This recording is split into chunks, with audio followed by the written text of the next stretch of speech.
Okay, so hello everybody, and it is my pleasure to introduce Professor Ranjay Krishna today. Ranjay is an assistant professor at the Allen School of Computer Science and Engineering, and he's a very referential and prolific researcher in the area of vision language models, visual reasoning, and even in the robotics domain.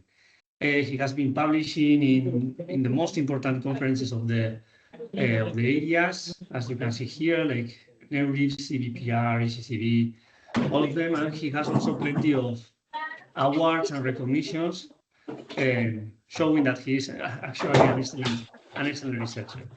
So I'm not going to. No. Oh, I think you got muted.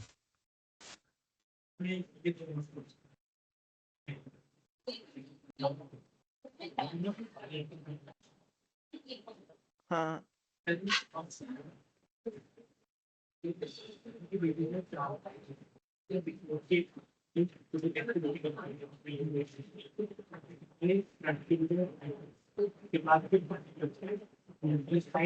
I don't know what's happened, but if you like, you can go ahead and we'll put on your slides and you can start if you like. How's that sound? Good? That sounds good. Ranjay. Okay. Okay.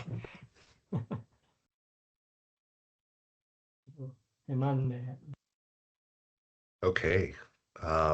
Checking one more time. You can see my slides and hear me. Yep. Yes, we can hear you Okay. and we can see your slides. Yep. Okay, great. Let's get started. So I want to talk about visual reasoning today.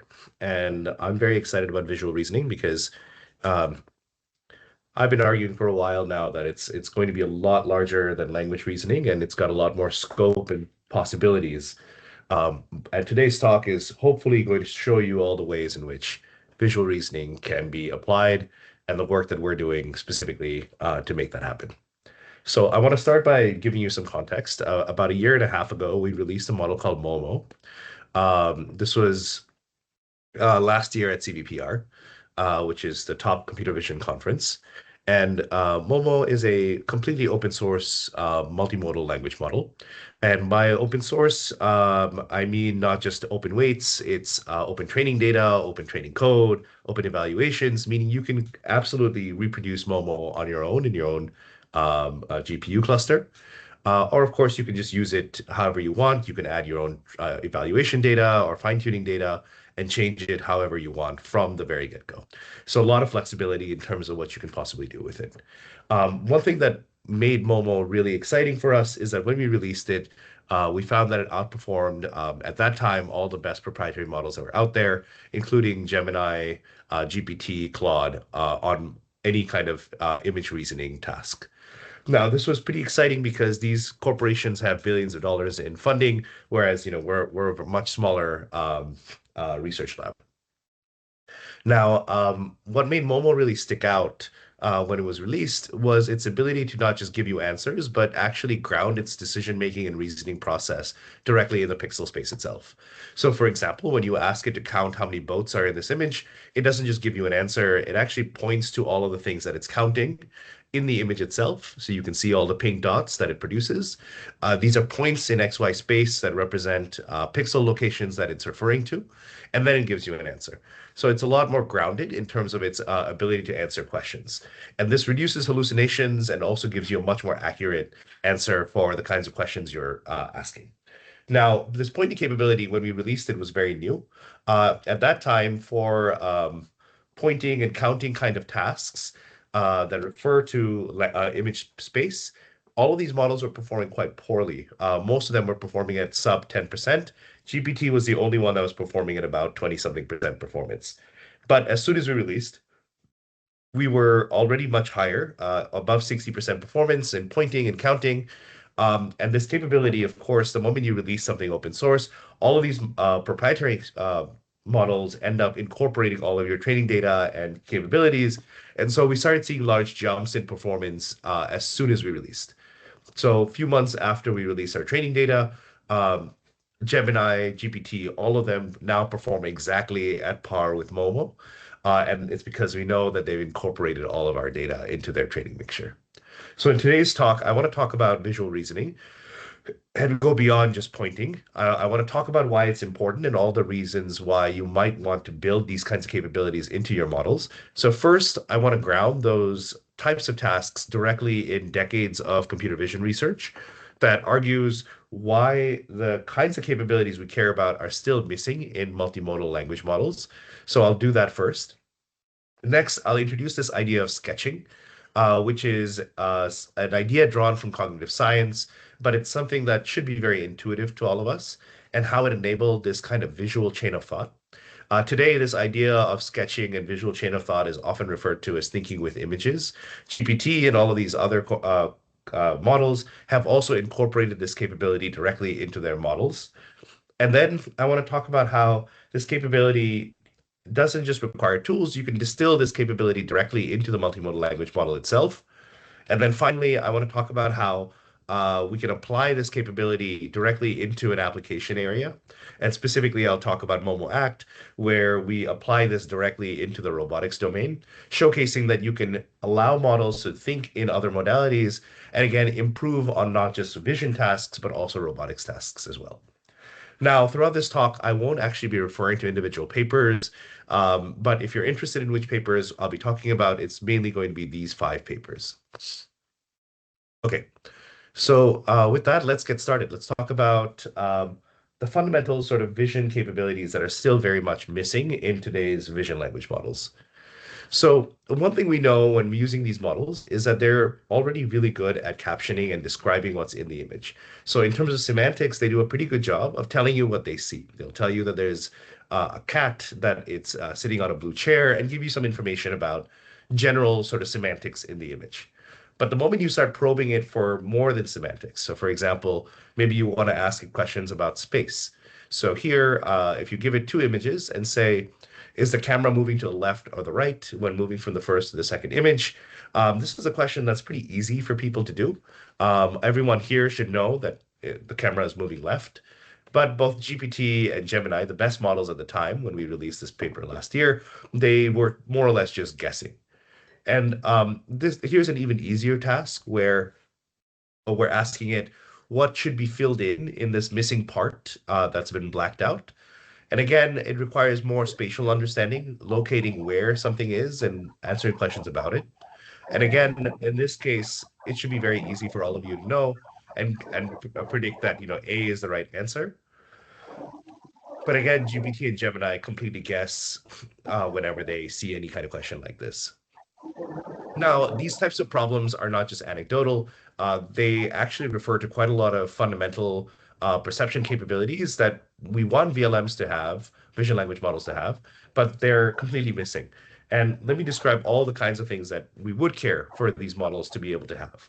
Now, these are problems, again, drawn from decades of computer vision research. We have specialized subfields that are directly sort of trying to probe for these capabilities and build specialized models for them. One of them is semantic affordance, understanding how to use an object. So in this question, you might ask, what is something you can do with the yellow dot in one image? Which point in the second image can you do the same thing with? Now, naturally, this is a place where you might want to grab or hold onto an object. And so the gray dot in the second image is the right answer.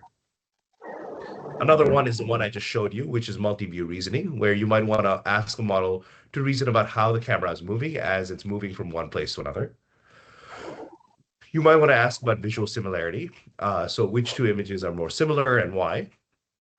You might want to localize things, so ground things again directly in the image, either through points or through bounding boxes. And of course, localization is one of those tasks that, again, in computer vision has been very popular and very much well studied.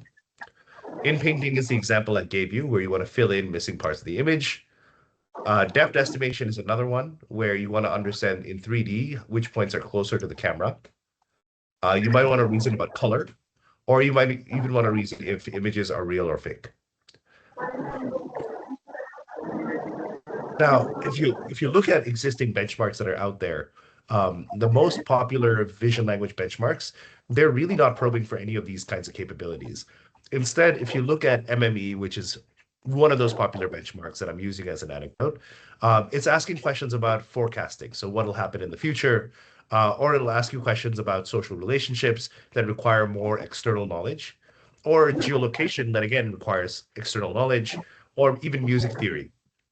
Now, the only task where we actually have any kind of grounding in computer vision is these kinds of recognition kind of tasks, where we're asking the model to refer to some part of the image and recognize something. That's maybe the only kind of computer vision core task that we have in a lot of these benchmarks. So in reaction to these differences between what computer vision researchers have been studying for decades versus what the benchmarks have been measuring, we released a benchmark called Blink. And Blink is a benchmark that's very much grounded in computer vision and perceptual reasoning, and contains all of these kinds of tasks that I was referring to, like depth estimation or understanding in painting or multi-view reasoning. And there's a wide range of these kinds of tasks that we might care about. I'm just showing you a few examples here. In this benchmark, we released about 7,000 questions, and they contained questions that were low level, some that were mid-level or high-level reasoning kind of tasks. And of course, there were questions that required reasoning about individual pixels, or at the patch level for in painting, or even image level where you're reasoning about the entire image as a whole, like image forensics. Now, all of this variety gave you a lot better understanding in terms of what these models were capable of and what kind of perceptual capability they actually have when reasoning and answering questions. Now, on this benchmark, let me show you some results. When we released it, we found that random choice of guessing just one of the options is about 38%. But human performance was very, very high. Humans are very good at these kinds of tasks, and they were performing at about 95% accuracy. Meanwhile, all of the open models that were out there at the time, they were all performing at about random percent. So the best models were only getting about 40-something%, so slightly better than random chance. Even if you look at the proprietary models that are out there, they were also all very much near random chance, including Gemini and Claude. The only one that wasn't was GPT 4o, which was performing at about 60%. And even 60% is quite low for the kind of capabilities we want these models to have. At 60%, you can actually use these models for any real world vision or perception reasoning kind of tasks. Now, you might ask, is this benchmark too difficult? Is it just too hard for us to build models that can do this? And the answer is no, because if you look again at individual tasks, the computer vision community has built specialist models. These are models on the last row of this table that do perform these kinds of tasks at superhuman capability. So understanding correspondences or depth or multi-view reasoning, these are tasks that are very much considered to some degree solved within the computer vision community. We have models like DIFT or DEFT anything that perform at about 96-97% accuracy. Even for forensics and understanding reflectance or semantic correspondence, they're also much higher at 71 or 77% accuracy. So there clearly is a gap between what models we can create versus what the best multimodal language models are capable of. And that difference is quite striking, as you can see. The best models are performing near random chance, whereas our specialist models are performing at superhuman capability. So that's the first part of the talk. So to give you an idea of the kinds of tasks I'm talking about throughout this entire talk. Now, let me sort of talk about this idea of sketching. It's an idea that allows us to operationalize visual reasoning so that we can solve these kinds of tasks. Now, to ground this kind of capability directly in an existing problem, let me take you back to maybe a problem you encountered in middle school or high school. Now, in middle school and high school, a lot of us were taking math classes, and these classes sometimes would ask you questions related to geometry. So here is an example of a question that you might have encountered, where you're given a few lines and you're given a few angles. So you know that angle BCJ is 105. You know that the angle KEF is 105. And you're asked, what is the angle EIC? Now, if you remember from your time in school, the way you were taught to solve this kind of problem is by maybe drawing an auxiliary line. You would sketch something out, like this red line here. And now with that red line sketched out, you can copy angles over and then also fill in the gaps for what the angles are in the middle. You know that the line in total has to equal 180 degrees. And so if one angle is 105, the other one has to be 75 to add up to 180. And now that you know these individual angles are 75, you can add them together to say that EIC is 75 plus 75, which is 150. So this is how we would go about solving these kinds of problems. Here's another example, maybe one that you encountered at some point in college, where you might be asked, okay, is this function a convex function or not? Now, for many of you, you know immediately what the answer is, but for others, you can solve this problem by actually sketching out what this function actually looks like graphically. So you can take a graphing calculator or use MATLAB or something else to draw what this graph would look like, and it looks like this. And now you should immediately know that it is in fact a convex function. So this idea of sketching, it's a way for us to solve problems, and it's one that we learn at a very young age that allows us to make problems easier and simpler and solve them much more efficiently. And this idea is one that's drawn from decades of research. Now, I'm just pulling up one researcher that's worked on this, but there's been many researchers that have worked on this idea of sketching over the last few decades. Barbara Tversky is the one I refer to just because she spent the last 5 decades showcasing how important this idea of sketching is and how it allows us to operationalize spatial understanding. So specific parts of your brain that allow you to recruit neurons to reason about space as a way of solving problems. She talks about this at great length in her book, Mind in Motion, where she summarizes decades of her research in this idea of spatial understanding. And she makes the claim that spatial understanding is the foundation of all intelligence. So it's not language, it's really the spatial understanding that underlies a lot of our problem-solving capability. In fact, if you look at this idea of sketching, you'll find it everywhere. Sketching is how we draw navigation diagrams that allow us to move around in maps. It's also how we sort of sketch out individual steps so that as kids, we can put together Legos, or as adults now, we can put together furniture. We can sketch things to also explain physics concepts. So oftentimes when you're studying physics, you have these kinds of sketches that allow you to understand the different kinds of mechanics or thermodynamics.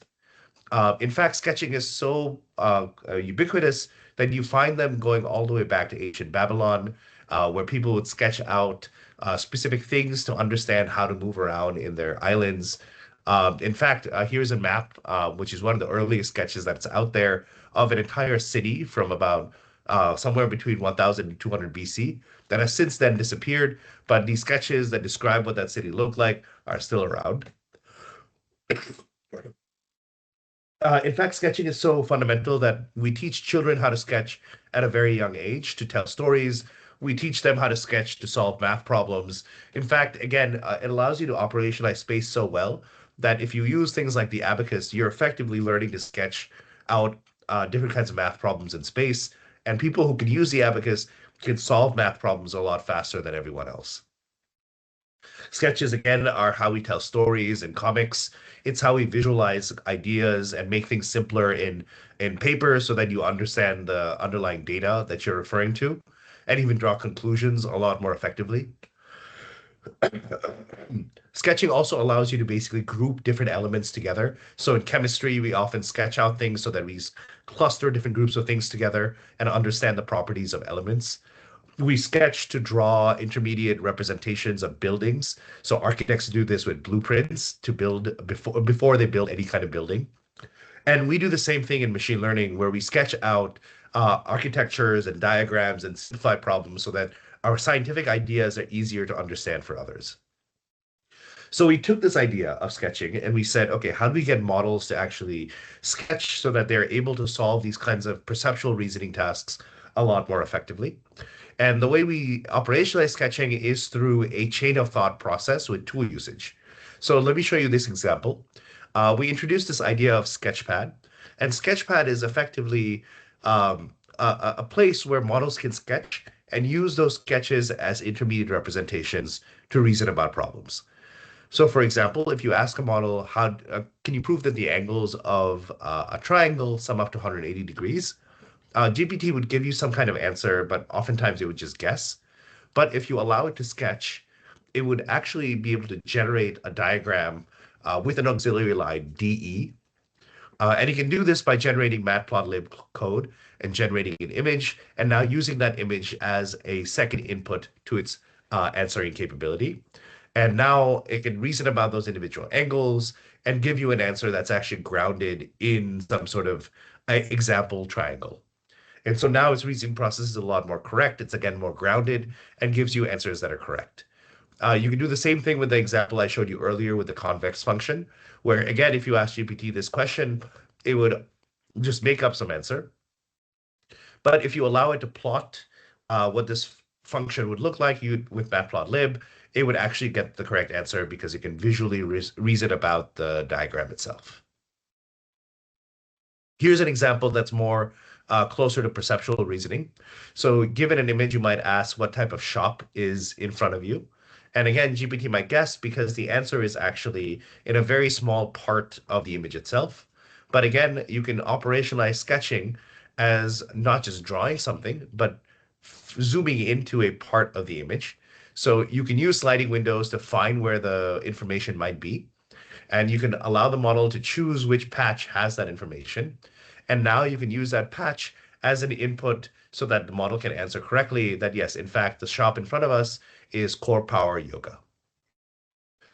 You can do the same thing for spatial reasoning tasks as well.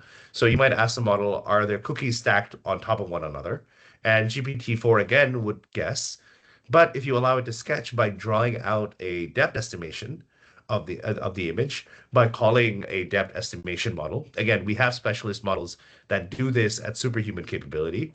And so we can generate this depth map. And with that depth map, this model can now answer this answer correctly. Because now it knows that there are cookies that have different depths and intersecting. And so therefore they must be stacked on top of one another. So this idea is quite, just can be applied everywhere. And so we showed that you can apply this to reason about math functions. You can ask this to reason about science questions related to electrical engineering or even organic chemistry. You can use it to refer to graphs, draw out graphs, understand connectivity patterns, and solve graph algorithms. And you can even draw out chess games and reason about chess and its progress over time. So a lot of these capabilities become a lot more easier for models when you actually allow them to draw and produce intermediate image representations. So the way we allow models to do this is through this React style use of tools to sketch. So when given a question, the models would first be told that they can generate a thought that says, okay, what do I need to answer this question? And so here for this angle question that I showed you, the model can then produce a thought that says, I could draw an auxiliary line that's parallel to BD. And so now it will generate code in matplotlib to reproduce that image with the auxiliary line. And it produces the first observation. And now you can feed that observation back into the model as a second input, as an interleaved image text input. And now the model has a second thought where it actually produces the answer to the question. And again, you can do the same thing for graph as well, where when you give it an adjacency matrix, it can use a tool like Network X to plot the graph. And once it has a graphical representation as observation one, it can then answer the question by thinking through that graph representation. Let me show you some results. So here I'm showing you improvements with sketching. So again, this table has a lot of numbers, but it's got the same kind of tasks I'm talking about: geometry problems, math problems, games, or graphs. And the moment you allow models like GPT to sketch, we start seeing large improvements in these benchmarks. So up to 8 or even 30% improvements for many different kinds of tasks. So quite a large jump because these models are already very capable, but they just don't have the capability of reasoning unless they produce these intermediate reasoning steps.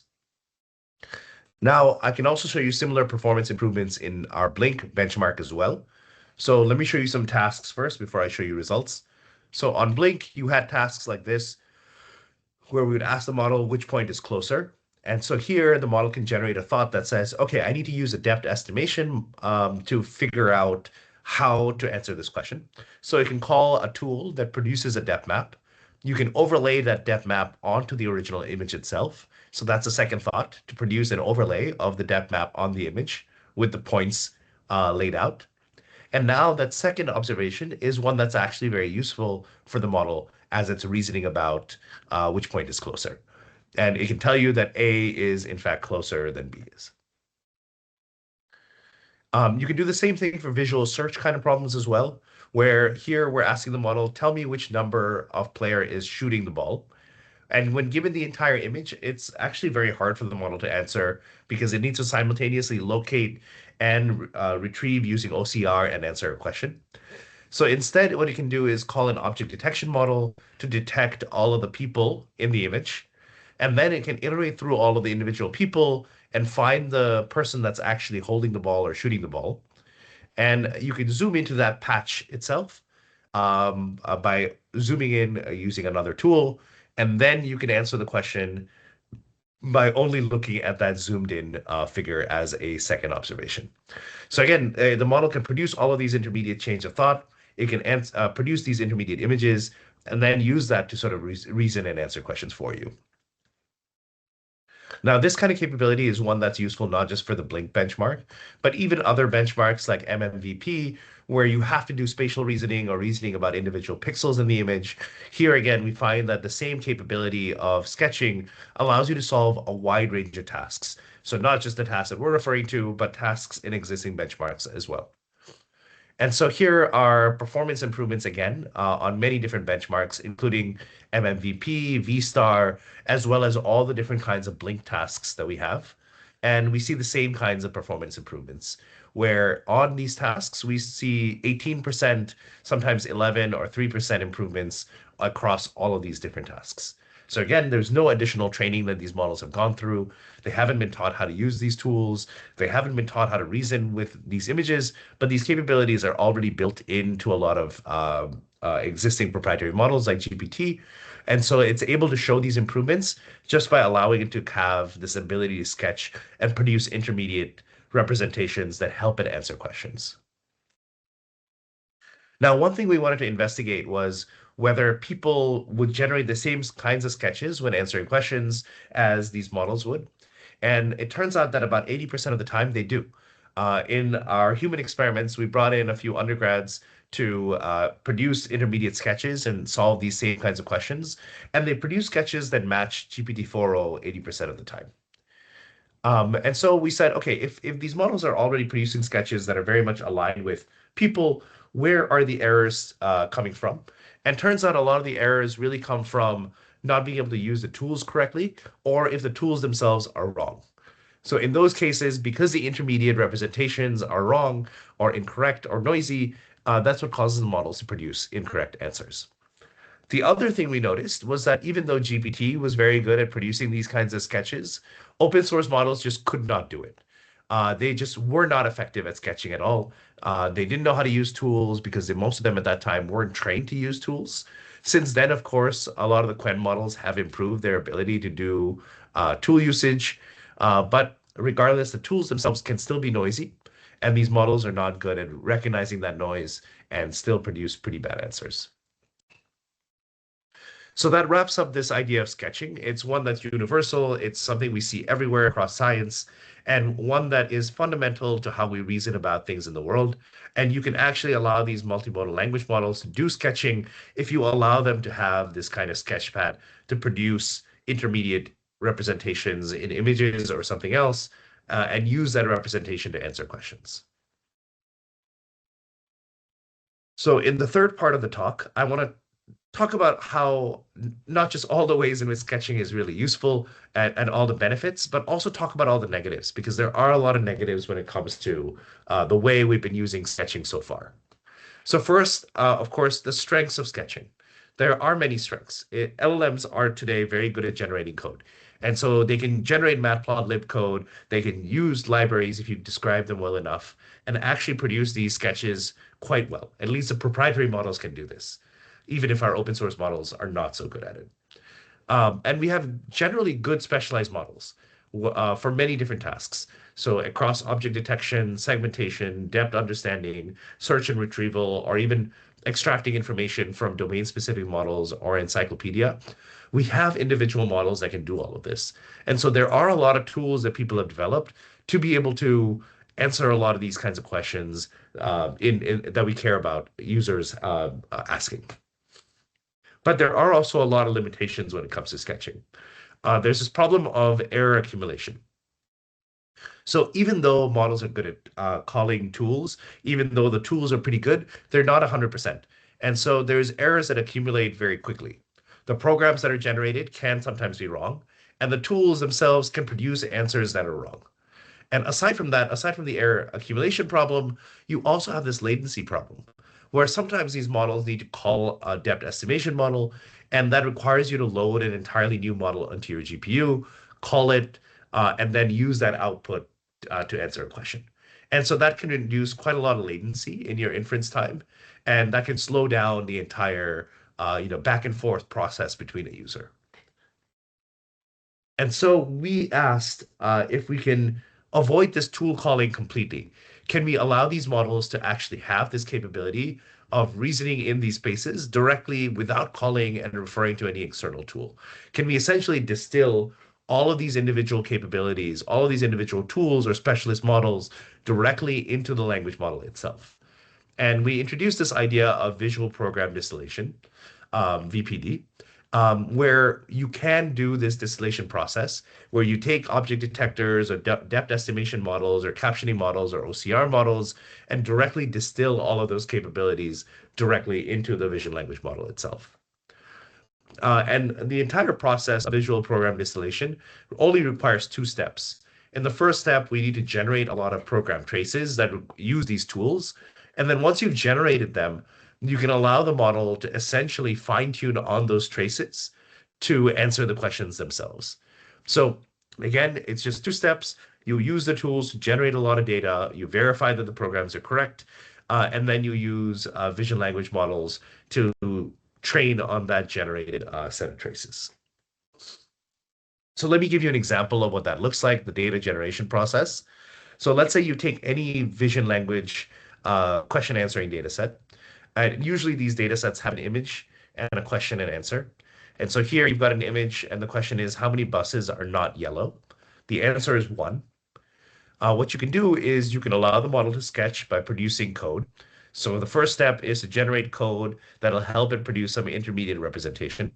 In our case, we don't just generate one code. We generate about 100 different code sequences. Then we execute all of them to produce intermediate steps, intermediate image representations that find buses in this image, and then reasons about each of those patches, and then finally answers, the correct answer is 1. We filter through all of these program executions for answers where the correct answer is properly produced. In this case, the answer should be 1. And so we filter out all programs where the answer is not equal to 1. And then once we've done this filtration process, we can then convert the correct program into a chain of thought. And this is an example chain of thought that you can produce. Here we convert that entire program and execution trace into language. And in language, you can say that there are 3 buses in the image. The first bus is at this location. It's not yellow.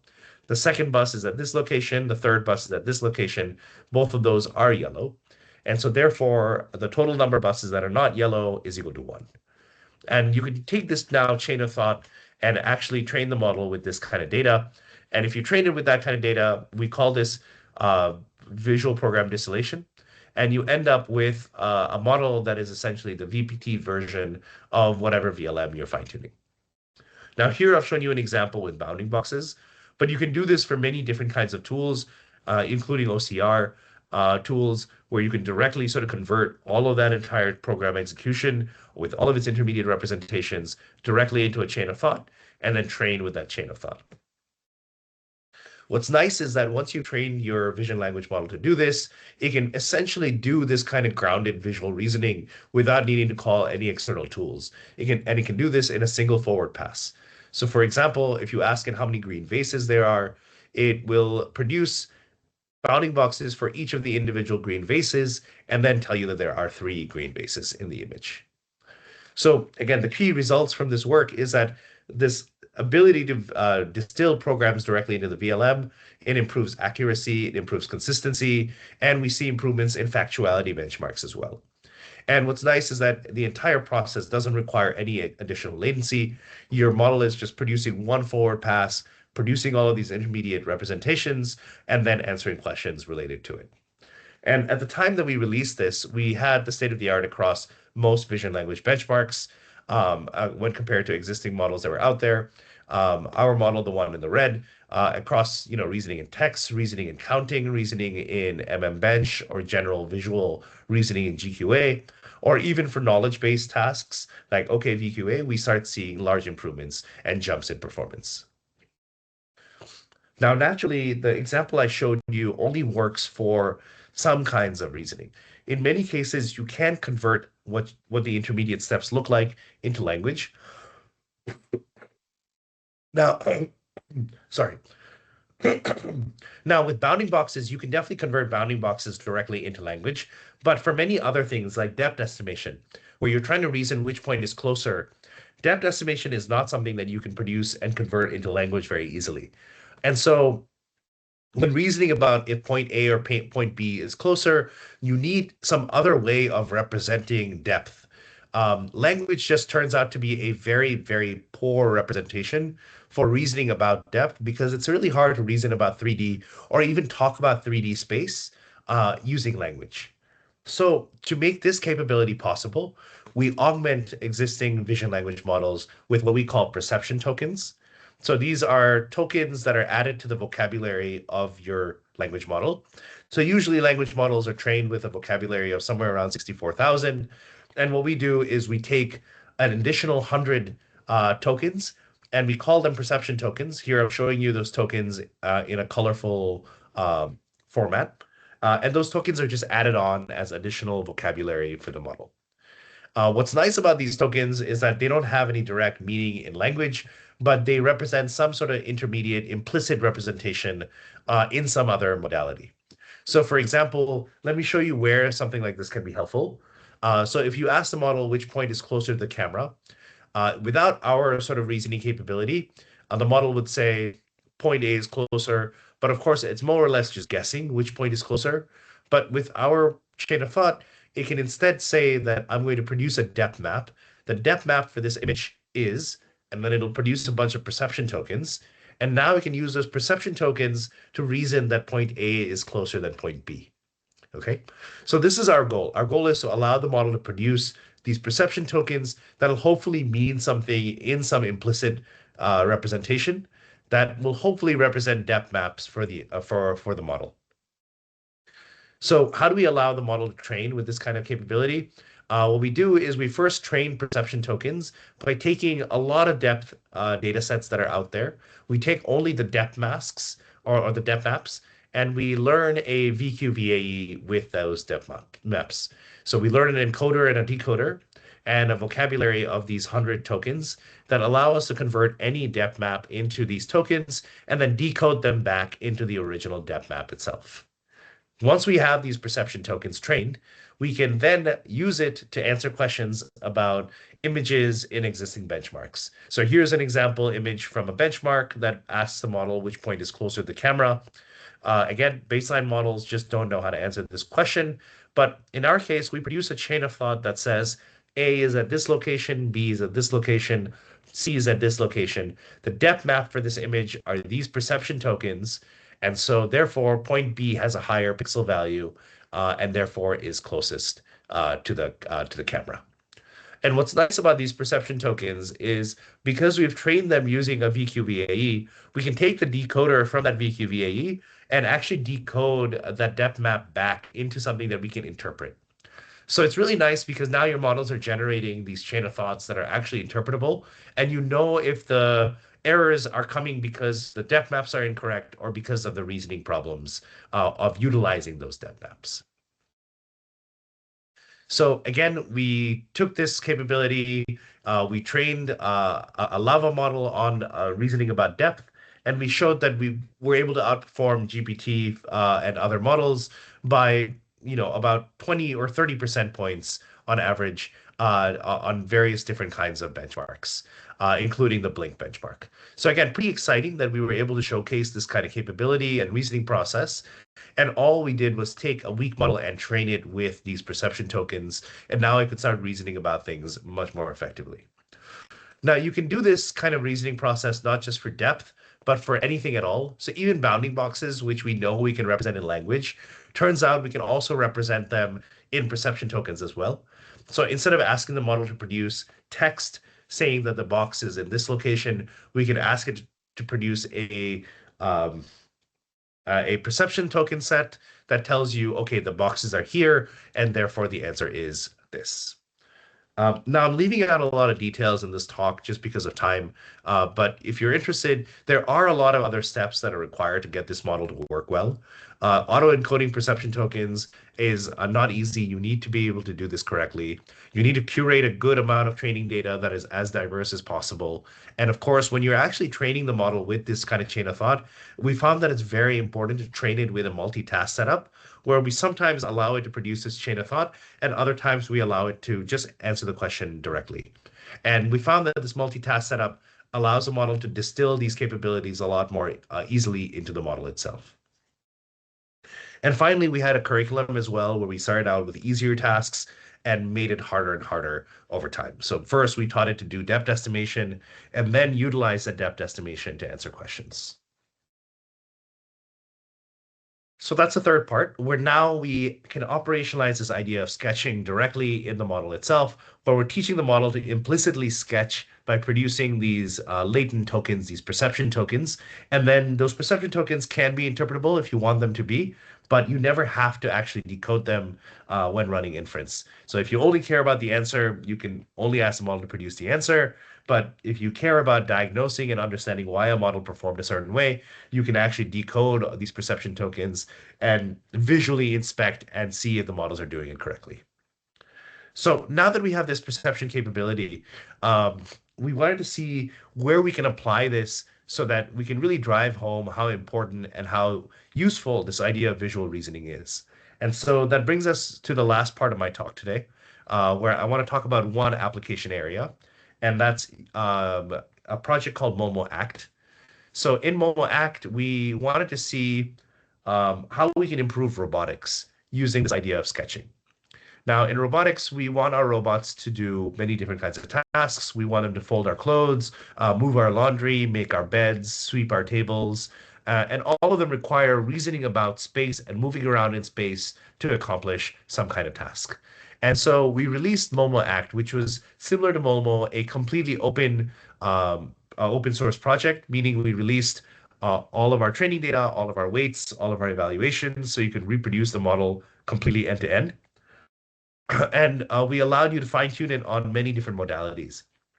So you can use the same model to launch execution on a dog robot or a Franca arm or even a bimanual double arm setup. So at a high level, what this model has is it has two inputs. It takes in an observation in RGB of the space that it's looking at, and it's given a language command, like put the plate in the dishwasher. And what the model produces typically is a set of actions that are changes in joint position for whatever embodiment you're looking at. So for example, for a Franca arm, you might care about whether the gripper is closed or not and what the angles and joints are for all of its 7 different joints that it has. Now, of course, the kinds of tasks that we care about are usually long horizon. We want the model not just to pick up something and put it away, but we want it to reason about all the different steps that it has to accomplish to solve real-world long horizon tasks, like clean up after some sort of a party that you might have thrown. Now, again, the way you solve long horizon tasks in language is through this chain of thought reasoning. So for example, we've all seen that when you ask language models to solve math problems, they oftentimes answer the question incorrectly if they're not reasoning and producing intermediate traces. And these intermediate traces are essentially sketches of the steps of the problem that you can still do in language and answer the question. But obviously, for most things in robotics, language reasoning just isn't a good way of describing how a robot should move. It's actually really hard to describe how something should move in space to accomplish a task. And again, this is something that's very intuitive to us. If you're learning how to dance or play a sport like tennis, it's really hard to learn by simply reading about how you should move. It's a lot easier if you go on YouTube and watch somebody dancing or watch somebody playing tennis, because then you can follow that motion and reason in space how your body should react to be as effective as somebody in these videos. So language just isn't a good way of learning this kind of process or solving a lot of tasks, but other representations like videos or things in space really allow us to sort of learn a lot more effectively. And so in our project, we took this idea of perception tokens and reasoning in space, and we allowed the model to solve tasks by doing this kind of reasoning directly in 3D space. So here, I'm showing you an example of what Momo Act actually does. So the task here is to pour a cup of coffee. And usually existing robotics models would just output actions. But what our model does is the moment it's given a task like pour a cup of coffee, it takes the entire scene and lifts the scene up into 3D. So here you can see the 3D of the scene itself. Once it's produced these 3D representation in perception tokens, it then produces actions in the future.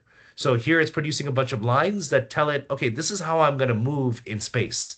And only after it's produced these lines does it produce actions to actually execute that in a joint space. So what's nice is when you tell it to solve tasks like move the Pepsi can near the Red Bull, the model doesn't just randomly output actions. It actually grounds its entire capability in whatever it's learned in the past. So it's probably seen examples of Pepsi cans and Red Bulls in its vision pre-training, even though it's never seen it in its robotics training. But because of its vision training, it knows that it needs to move its arm to that location, pick up that Pepsi can, and then move it to closer to over here. So it can lift the entire scene into 3D, produce these points that tell the robot this is how you should move, and then only after doing all of that does it actually start moving and producing the actions. And what's nice is this entire process happens in one forward sweep, right? So when given a task, like put the dishes away in the dishwasher, in one single forward autoregressive process, the model outputs first a depth map so that it lifts everything to 3D. Then it uses these depth maps to produce a reasoning trace that tells it where the arm should move in space over time. And then after it's produced both the Z coordinate as well as the XY coordinates, it now actually executes that plan by producing robot actions that are now consistent with the plan that is produced. So all of this happens in one forward pass, and it's really nice because you can inspect the entire process, the reasoning process for the model itself. Now, to produce this kind of data that has depth estimation, reasoning traces, it's actually very scalable, because what we can do is take any existing robot trajectory data set out there, and we can use Momo, which points very well and points to where things are, and we can ask it to point where the gripper is in any existing data set rollout and produce these lines very scalably. So we were able to convert a large data set of 8 million images directly into this kind of process and end up with somewhere around 170,000 robot trajectories. This is a data set that's collected across many different or curated across many different data sets that are publicly available, and we put it all together to produce this kind of reasoning trace. Similarly, producing depth maps is also very scalable because, again, we have specialist models that can produce depth maps very effectively. So we can take, again, all the data sets that are out there and lift them all up into 3D by producing depth maps for all of the images. Once we produce all of these depth maps, we can train a VQVAE on specialized robotics depth data. And so these perception tokens now are very much tuned for robotics kinds of observations. Once we have all of this, we can now just simply put it all together using this idea of visual program distillation, where you now have depth maps that produce all of these actions in or all of these intermediate representations in perception tokens, and then it can use those perception tokens to reason and answer questions. And that's it. We create a large data set. We, of course, maintain multimodal reasoning data in our training mixture. That accounts for only 5% of our training mixture. We have a lot of auxiliary depth estimation tasks because we need this curriculum where the model first is taught how to do depth estimation. We also have these trajectory lines where we teach a robot how to talk about plans and produce plans in space.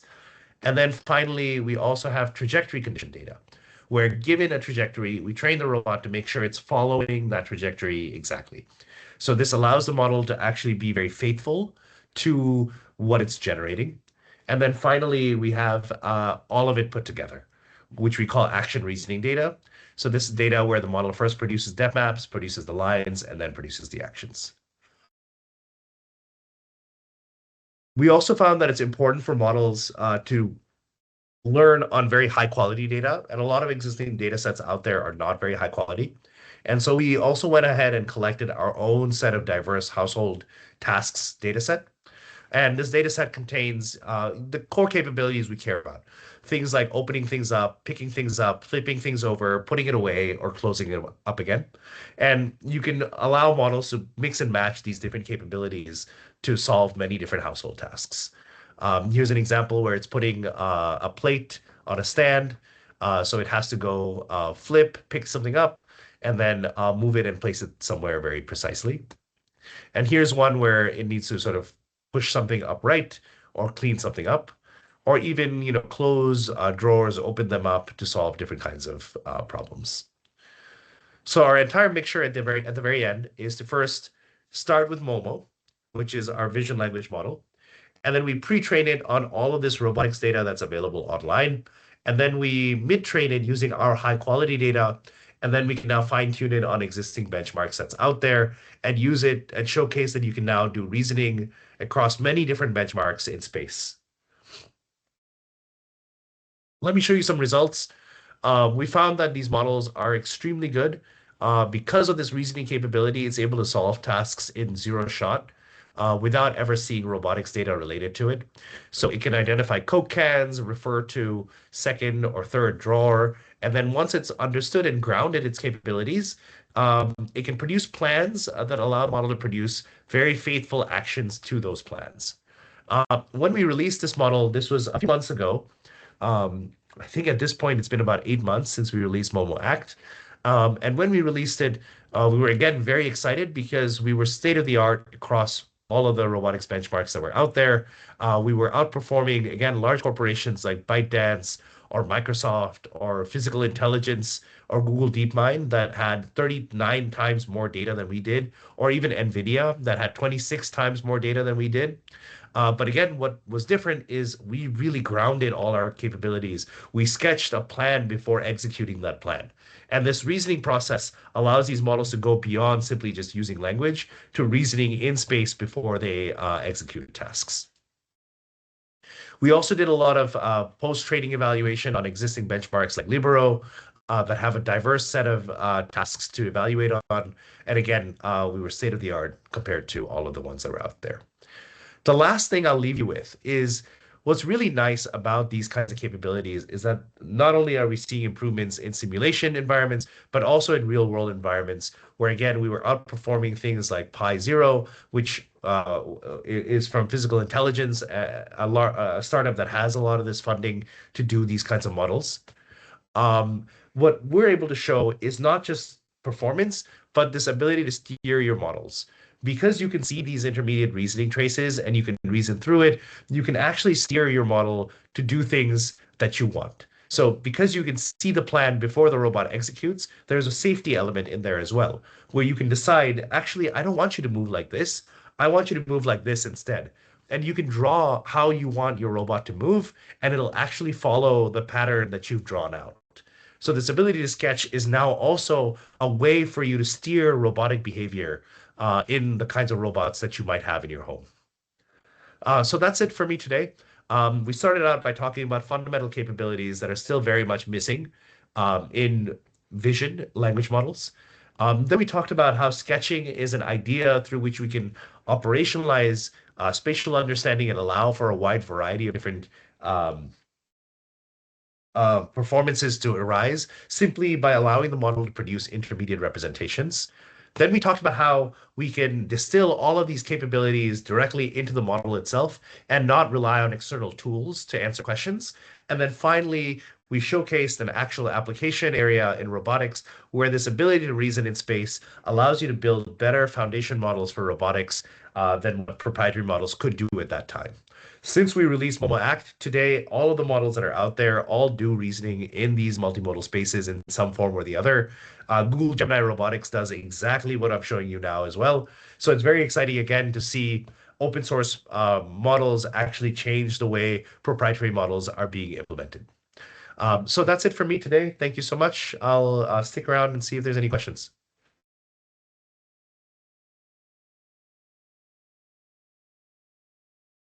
Okay, thank you very much, Ranjay. Very, very nice talk. Impressive results, to be honest, and very, very difficult scenario. So congrats, because your work is really awesome. It seems we have already some questions. Let me check.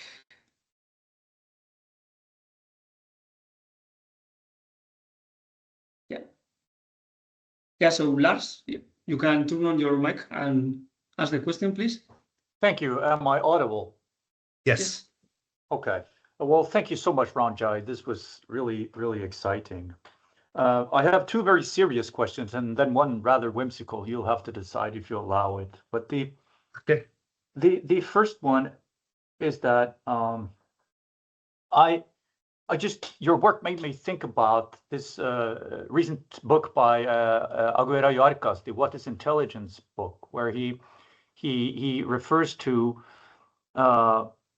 papers, work showing that these transformers are Turing complete in the sense that they can learn anything in context, right? So I was wondering if we go deeper, like I'm on a kind of why it works kind of vibe now, but if I understand it correctly, or if you would agree that this Sketchpad is sort of an in-context learning approach, as it doesn't change, as I understand it, the weights of the models themselves. It simply scaffolds and does something. So whether you have any comments to that, I mean, why this works and how you are able to get this significant boost by in-context learning, if we can call it that. So you're asking why you see this boost if your models are already Turing complete?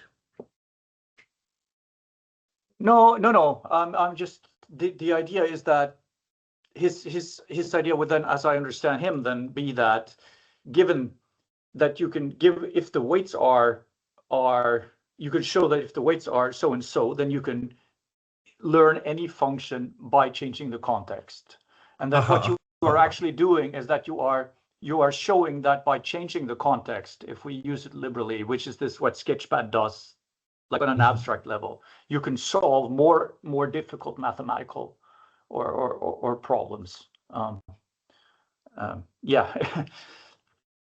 Is that why does it work? Why is it working? Is it because of the transformer technology, or I mean, I'm trying just to really because it's a good question. It's one that we're trying to understand actually right now. We have a paper in submission where we're trying to understand what about this context that you're producing actually allows a model to solve these kinds of tasks. And we're getting results that I don't have a lot of answers for at the moment. What we found, for example, is that there are many different ways in which you can induce this context. And since we released perception tokens, there have been a lot of papers that have come out over the last year that have produced similar kinds of reasoning traces. And a lot of them don't use BQVAE, but they use continuous representations from SIGLIP or Dino or somewhere else. And what we found surprisingly is that even though models improve their ability to reason about these tasks, if you take that context and change it and modify it to something random, as long as it's in distribution, it still is able to answer these questions. And so there's something weird happening within the model itself, where it's internalizing this capability and using this additional computation to solve these tasks. And it might not even be using the context itself. And so I'm still very much investigating exactly what might be causing these improvements. And it's not what we originally thought it was. In our case, where it comes to discrete tokens, we found that the context is the reason why the models are improving. But it seems like the context isn't necessary, that maybe the models are already building an internal map of 3D structure somewhere inside to be able to answer these questions, and it might be harder to elicit directly.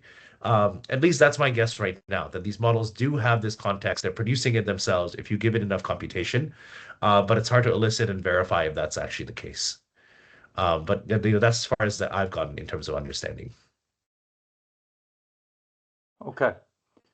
Thanks. If I may pose my second deep one, then. Yeah. When you say that language is not a really good way to reason about space, or you said that a few times, Sally, or some version of that, Yes. that made me think about this fantastic, this philosopher born in 1943, Catherine Hayes, who was yes. just out with a book last year, which is awesome, where she talks about how these language models simply learn from text, whereas humans, we have these visceral properties we learned with muscles, with skin, with vision, of course.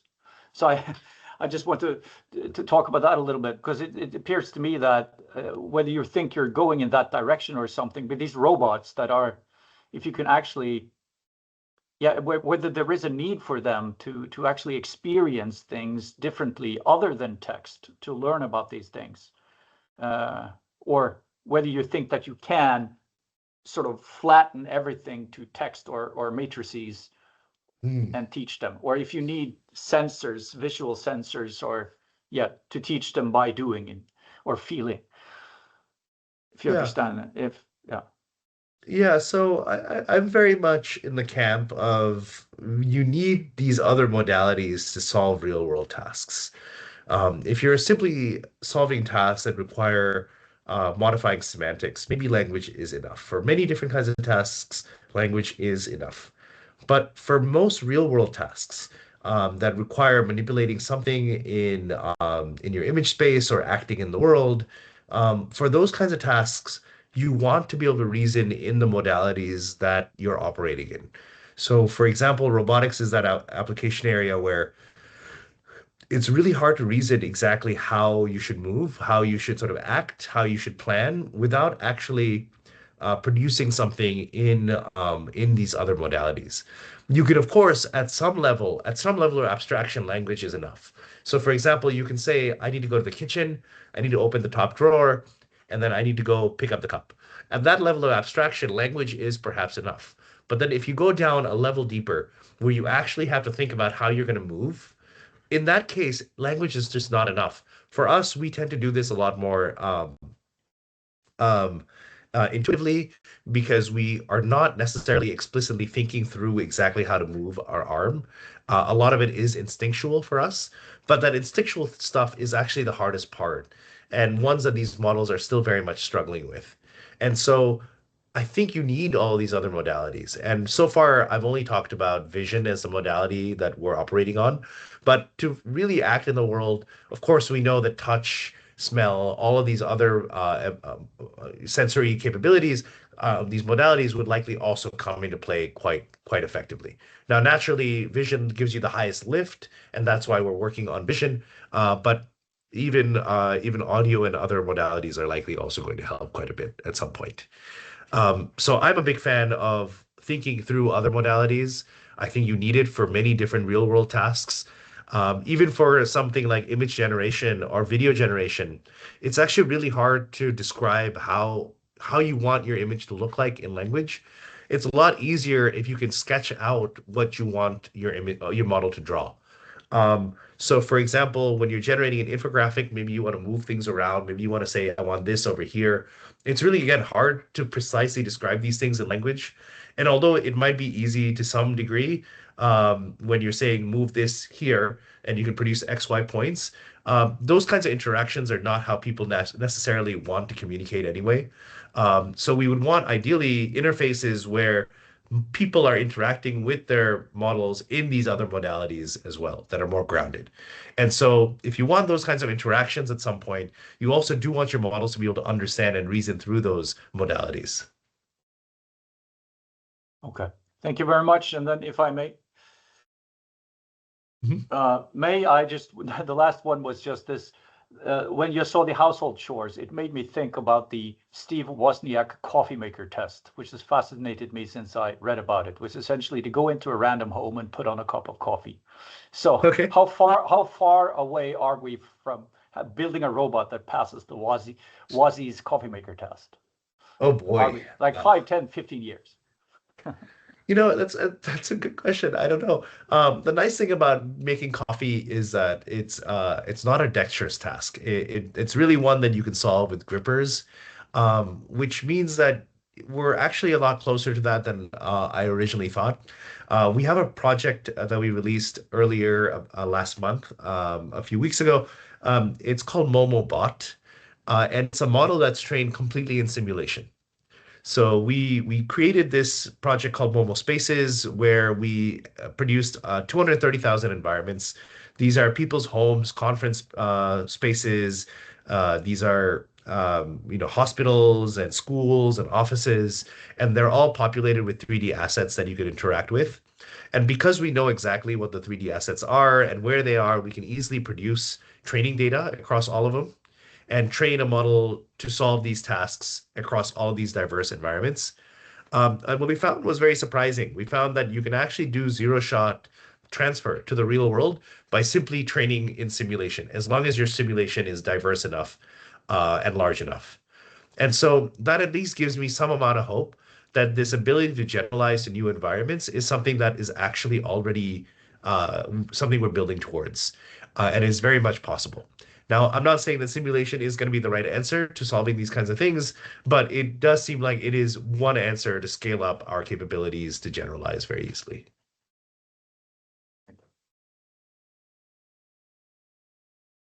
Okay, thank you. I think Ranjit also has a question. Audible? Yeah. So the concept about language as a advanced form of cognition, only if we have a paid 3D structure where we can clearly understand the 3D structure with a particular course to find 3D representations, and then conditioning the language in terms of high quality textual understanding with respect to the aligned 3D object. So can we interpret that the reasoning with the language can be as good as the visual reasoning? Because the talk can be interpreted like we are rebuilding the model design with the machine perception of 3D solids of the Larry robots pieces. So what is your intuition if language is a advanced form of cognition, which can interpret the reasoning capability as good as visual reasoning? So the question is, if language is an advanced form of cognition that can reason about things just as well as vision can, is that the question? Yes. So you could argue one is more advanced than the other, but I'm going to stay away from that argument. Language is, the way I think of it, is a compression. It's a compression of the world, compression of the kinds of things you're looking at and reasoning over. It's one that's easily communicable and allows us to basically solve tasks very effectively. But it's maybe not one that is sufficient for solving all of the kinds of tasks that we care about. And so I wouldn't really place these modalities at odds with one another. I would treat them as augmenting one another when solving tasks. And what you'd want are models that can reason through all of these different modalities to be able to solve tasks most efficiently. If anything, you want the reasoning processes across the modalities to be as aligned as possible. And I imagine that's likely going to be an area of research in the next couple of years.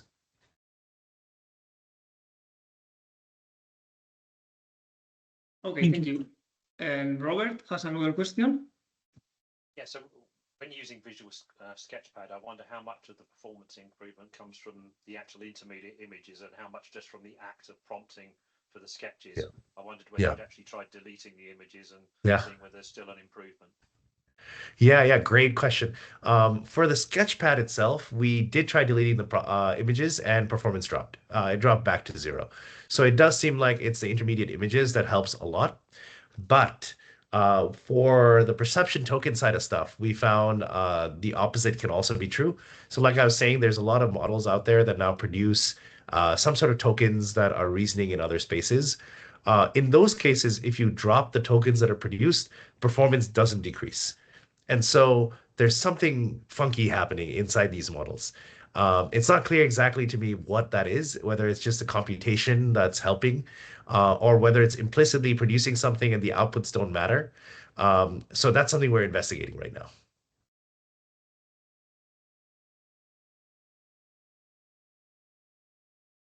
Okay, thank you. So it seems there are no more questions. From my side, I have a very, very fast question. You were mentioning that MolMAT was developed for different kinds of robots. So is it, for example, able to use, to perform vision language navigation? Yes, mobile bot, you can do visual navigation. For mobile act, it's primarily trained to be a manipulation only model. And so it can't, but mobile bot can do both. It can do mobile manipulation. So you can move around in houses and pick things up and move them around in your spaces. Okay, thank you. And then another question I had was about, so you were saying that we already have, I'm going back to the computer vision problems and the specialist models we have. So you were mentioning that they were already, they are already superhuman in many computer vision tasks. And then you propose how to distill all these, all these capacities in a vision language model. But there is also another, let's say, line of work where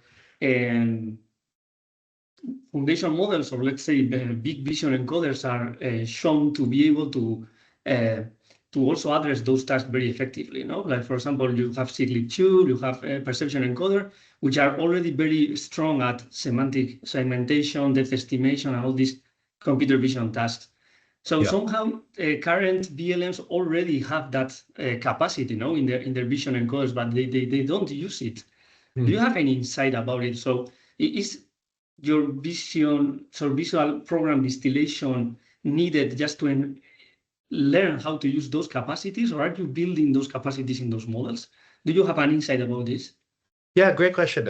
So we did a mechanistic interpretability paper earlier in 2025.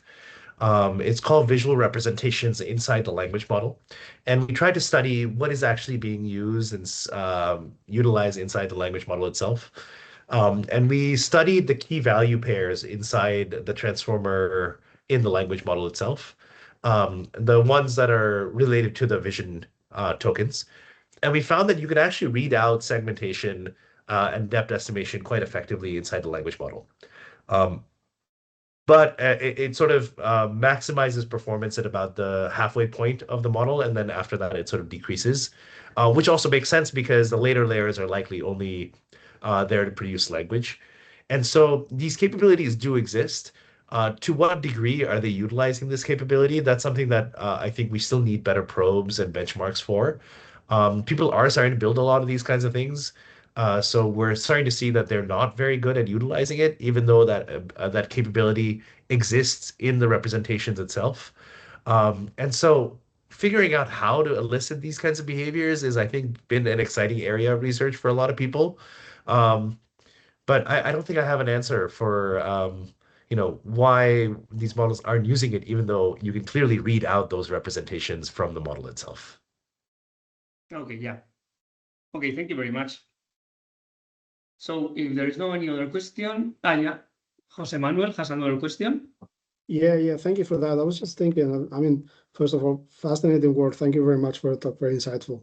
And I was thinking, clearly the models, especially related to these actuation models, must be able to learn alternative ways or alternative trajectories in order to solve one task. I was wondering if you have done some kind of experimentation with that, and if you've, for example, found cases where the model is able to backtrack on its own steps in order to find a better strategy to solve something. Yeah. Actually, in Momo Act, and we're working on Momo Act 2 at the moment, we're seeing these kinds of error correcting behaviors quite frequently.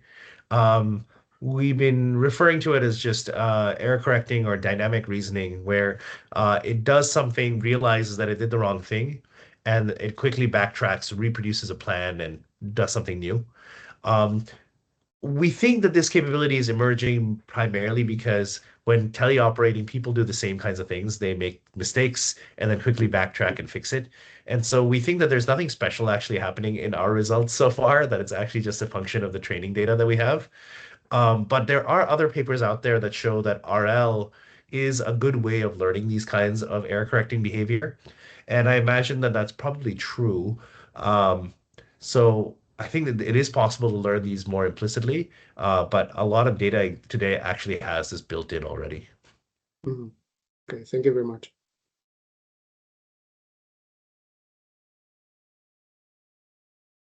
Okay, so thank you, everybody. I think we already have all the questions. So thank you very much again, Ranjay. The talk was very, very interesting. Your work is impressive. So keep on. And Thank you so much for having me. And thanks for all the questions as well. Okay, thank you, and see you.